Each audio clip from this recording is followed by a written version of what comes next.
ইতিপূর্বে আমার brooder setup দেখিয়েছিলাম। এখন আজকে দেখাবো তাপমাত্রা নিয়ন্ত্রণের ক্ষেত্রে আমি যেভাবে ব্রুডারটি আবৃত করে দিয়েছিলাম পেপার দ্বারা, এখন সে পেপারগুলোকে পাশ থেকে সরিয়ে দিয়েছি। কারণ এখন আমার ব্রুডারের তাপমাত্রা আছে বর্তমানে 34.5 ডিগ্রি সেলসিয়াস, বায়ুর আর্দ্রতা আছে 63%।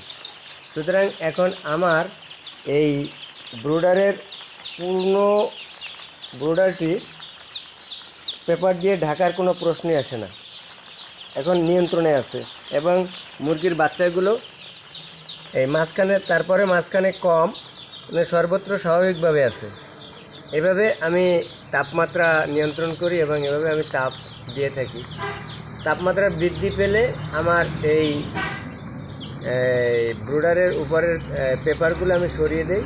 আবার তাপমাত্রা কমে গেলে আমি পেপারগুলো আবার ঠিক এভাবে টেনে আবার ঢাকনা দিয়ে দিই। সুতরাং এই হলো আমার তাপ দেওয়ার পদ্ধতি।